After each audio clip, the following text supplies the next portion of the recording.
My hands were ink-stained, and the phone would not stop. I stared at the sheet I sent forward and saw the space where the stamp should have been. The system returned it without anger, only refusal.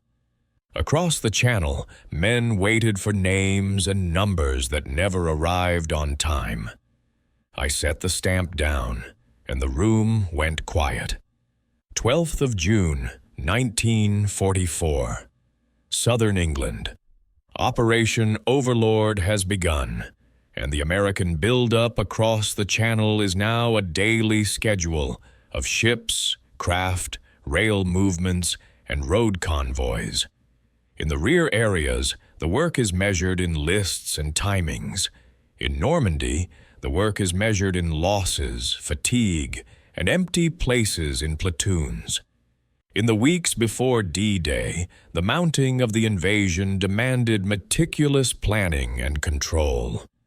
Units were assembled, marshaled, and moved to embarkation points through a system designed to handle masses of men and vehicles without confusion. The machinery was administrative as much as it was maritime. It depended on orders written correctly. It depended on movements cleared correctly. It depended on paperwork being finished on time. One piece of that machinery was a small office attached to movement control. It sat near the flow of units going toward ports, hard stands, and embarkation areas. Inside were tables, timetables, file trays, telephones, and stamps. The stamps were not decorative. They were the marks that made a document valid in the next office. They were the proof that a movement was authorized. They were the signal that the plan on paper could become a column on the road. But the main individual in this story is not remembered in official after-action narratives. Records usually preserve the movements. They do not preserve the hands that pushed papers from one tray to another. The clerk is visible only through the system he served. A name is not required to understand the consequence. A missing stamp can be enough. In June 1944, the operational situation in Normandy is uncertain and constrained. The lodgment is narrow. Ports are damaged or not yet usable at full capacity. The beaches carry an unnatural share of the tonnage and men. The weather still threatens the sea lanes and the unloading rhythm. Commanders demand speed. Staffs demand adherence to sequence. In this setting, reinforcements and replacements move through channels built for control. The movement plan must balance priorities. But it must keep units from blocking each other. It must keep limited port space from collapsing into disorder. It must align arrivals with the ability to receive and feed them. Each step requires documentation that is clear, verified, and recognized. The clerk's day begins with routine. Movement orders arrive. Lists of serials and chalk numbers are checked. Units are confirmed against schedules. Corrections are penciled in. A phone call comes from a railhead, another from a district staff, another from a camp holding residues. Documents are stacked for review and stamping. The stamp is a simple tool, a rubber face, ink, pressure. But in a bureaucracy, that pressure is authority. It is a signal to the next gatekeeper that this paper has already been seen. What it tells a military policeman at a traffic point that a convoy belongs on this road at this hour. It tells a port clerk that a vehicle line has a place on a hard and a craft assigned. It tells a staff officer that the movement is within plan. The clerk is trained to be careful. The mounting process is complex, and coordination failures can become physical blockages. The system depends on quiet discipline. In the weeks before D-Day, staff officers have emphasized the need to move units through concentration, marshalling, and embarkation without allowing administrative responsibility to disrupt the schedule. Now, after the landings, that same insistence on order remains. The difference is that the margin for delay is thinner. Across the channel, infantry units begin to feel what build up means in human terms. Casualties produce gaps. Fatigue produces inefficiency. Supply delays can turn a plan for relief into a plan for endurance. Replacements are part of this. They arrive as drafts. They arrive at depots. They are then assigned and pushed forward. In the rear, the replacement system is a network of requisitions, pools, depots, and movements. It is shaped by the limits of manpower and by the difficulty of predicting losses. The official record shows how the theater argued with Washington over the meaning of replacement resources, the size of pools, and the reliability of forecasts. Those debates belong to staffs and commands, but their results descend into smaller offices as pressure. Every shortage becomes a demand for speed. Every demand for speed increases the likelihood of error. In the European theater, yet controlling the flow meant more than deciding what should move. It meant creating a chain of regulating stations, control points, and depot desks that could translate intent into action. A requisition, once written, did not simply disappear into a warehouse. It was submitted, forwarded, edited, logged, and matched to transportation.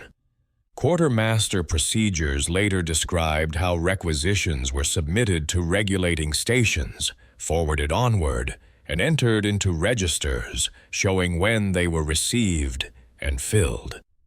Even when those exact procedures were still evolving in mid-1944, the principle already shaped daily work. Nothing moved without a record. No record was trusted without the right marks. The clerk sits inside that logic. He does not decide strategy.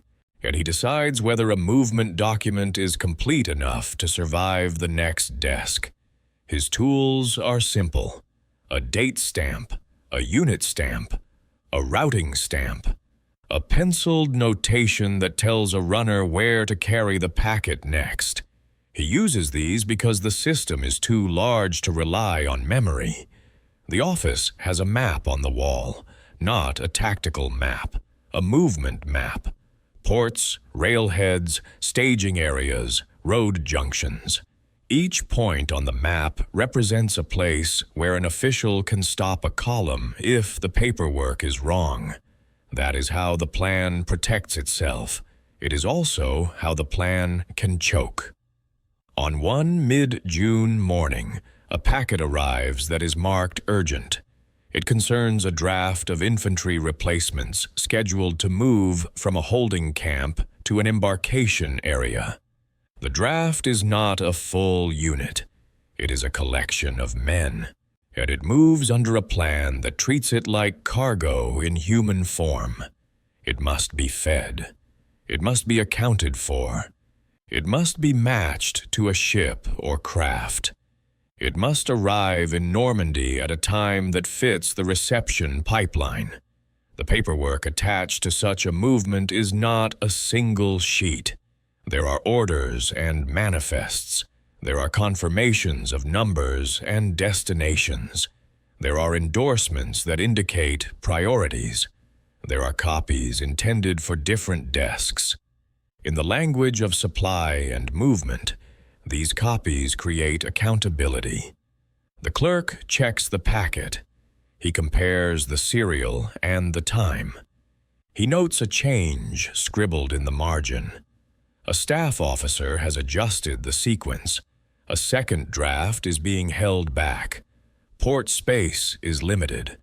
The craft lift is uneven. This draft is therefore to go forward now. Say he prepares the packet for dispatch to the next office. He stamps the cover sheet. He stamps 2 of the attachments. He signs a line. He sets it in a tray. The tray holds documents ready to move. A call interrupts him. Another unit has arrived early. A rail movement has been delayed. A correction is needed. He pulls a ledger. He answers. He writes a note. He moves to the next task. The packet remains in the tray. In this system, time is measured in small intervals. Marshalling camps are designed for short stays. Units are expected to pass through in a cycle. The plan assumes that forms move with them. When a form does not move, a unit does not move. Later that day, a runner comes back with the packet. The runner is impatient, but not theatrical. He does not have to explain. The reason is visible. A required stamp is missing on one sheet.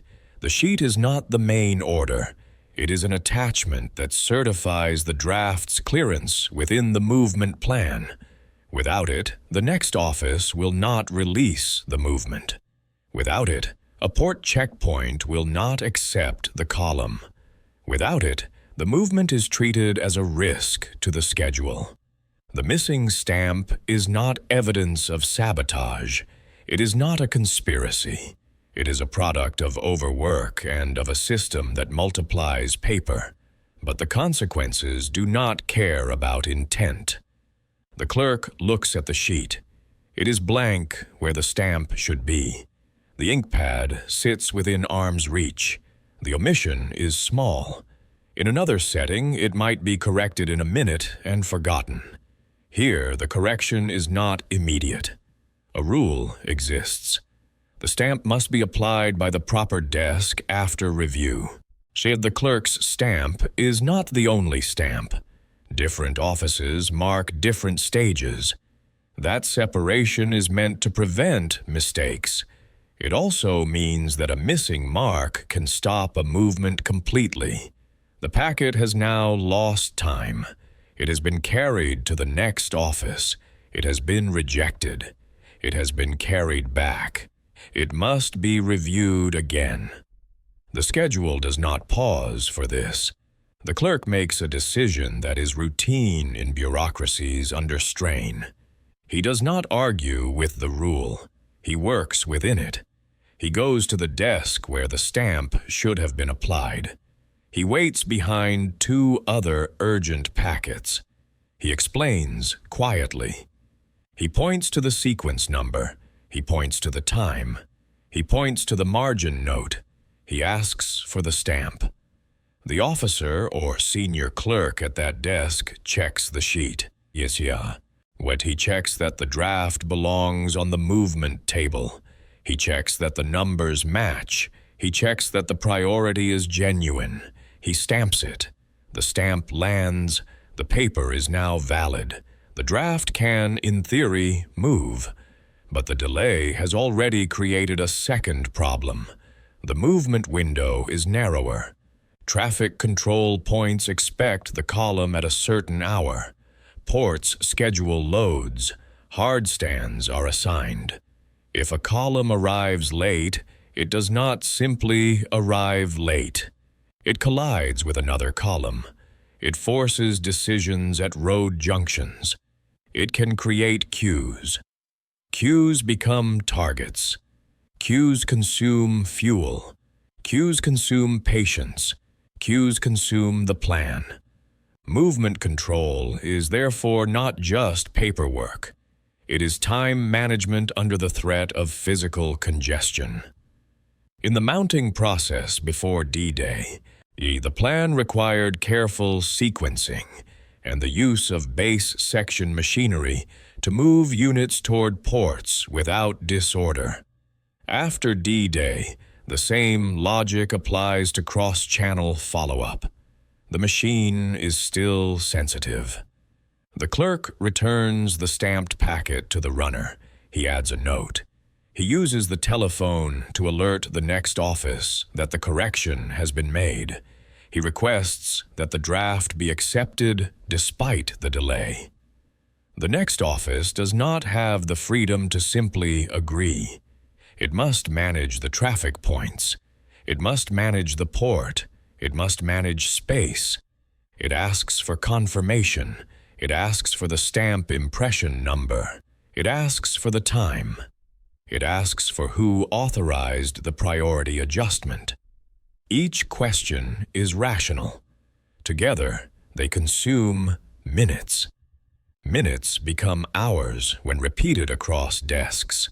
The draft moves late, yet not dramatically late, not by a full day, but late enough that the port schedule must be adjusted, late enough that a planned craft load must be reorganized, late enough that another movement, scheduled behind it, begins to press forward, late enough that the clerks at the port begin to work with less flexibility. When the draft finally boards and crosses, it enters another pipeline. On the far shore, units are received, counted, and moved inland. The beaches are organized to handle this flow, but the beaches are also handling casualties, refugees, prisoners, and the endless movement of supplies. The system is burdened. At the front, the delay is experienced as absence. A battalion expects a certain number of riflemen. It has requested them. It has planned for them. It has decided how long it can hold a sector before relief or reinforcement. When the men do not arrive, the plan becomes a guess. In late June and early July, operations in Normandy grind forward under heavy resistance and difficult terrain. The infantry workload is high. The artillery fires. The hedgerows shape movement. Units are rotated when possible, but rotation depends on manpower. The delay caused by one missing stamp does not by itself determine a battle. No responsible historian would claim that. But the delay is part of a pattern. It illustrates how a large system can be vulnerable to small administrative failures. It shows how the flow of men depended on details. The clerk returns to routine. He continues stamping. He continues checking. He begins to keep a personal checklist, not officially required. He counts the attachments twice. He touches the stamp pad before releasing a packet, as if to remind himself. This is not superstition. It is a human method of reducing error under load. The operational tempo increases. As June turns to July, demands rise. More cargo is pushed forward. More units cross. More replacements are requested. The replacement system is strained by the theater's manpower problems and by arguments over what resources exist in pools and in units. In such a setting, the clerical work is not a side story. It is one of the quiet limits of the operation. Errors repeat in different forms. A number is transposed. A destination is written unclearly. A unit arrives without the expected copy. A clerk in another office uses the wrong form. A runner misses a turn and arrives at the wrong building. The system catches most of these mistakes, but catching them costs time. And time is one of the few resources that cannot be stored in depots. By mid-July, the clerk's office is working longer hours. The work shifts, the ink dries. The stamps must be re-inked. Paper becomes scarce in some locations. Blank forms become an item to be supplied like any other. In the quartermaster system, blank forms are recognized as a category of supply to be stored and distributed. The detail seems trivial until it is missing. Without forms, records cannot be made. Without records, movements cannot be cleared. The clerk sees how the system tries to correct itself. More editing of requisitions, more registers to record when requests are received and filled, more insistence on keeping track of the flow. All the quartermaster procedures in the theater describe how depots were to keep requisition registers and manage the reception and filling of requests. The same spirit appears in movement control. Track the paper, track the time, track the responsibility. But there is a tension. Doctrine favors orderly flow, reality favors improvisation. Ports are damaged, roads are crowded, weather interferes, enemy action disrupts. Staffs want certainty. Frontline units live with uncertainty. The clerk's missing stamp becomes a small story passed quietly between desks, not as gossip, as warning. A reminder that the plan is fragile. A turning point comes when a second delay threatens a more serious disruption. A draft is scheduled to move, and the paperwork again returns incomplete. This time, the missing element is noticed before the packet leaves the office.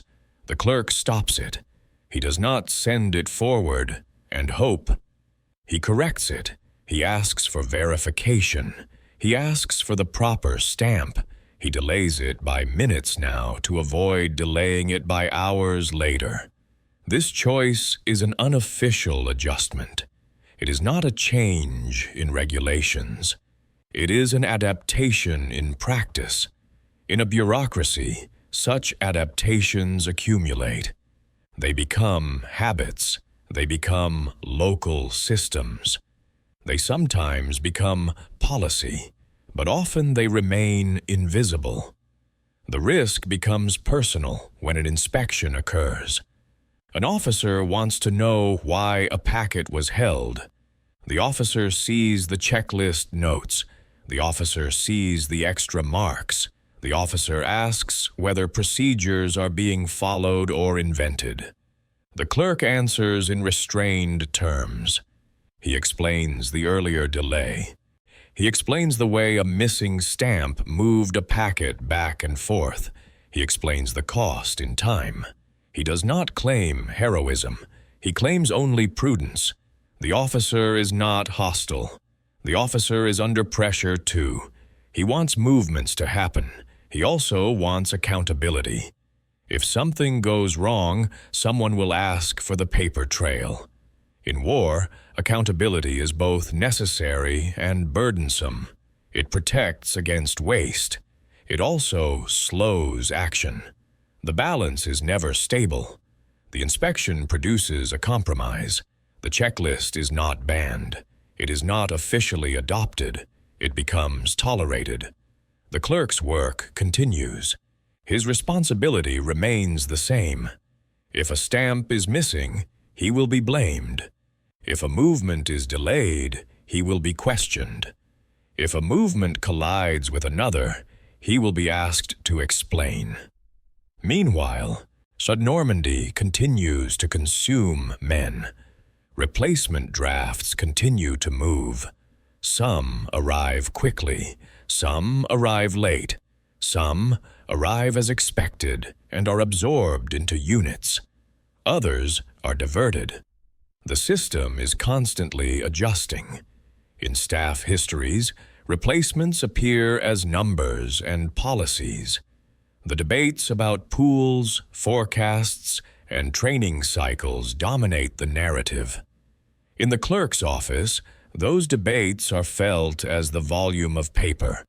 More urgent markings, more rerouted packets, more last-minute changes.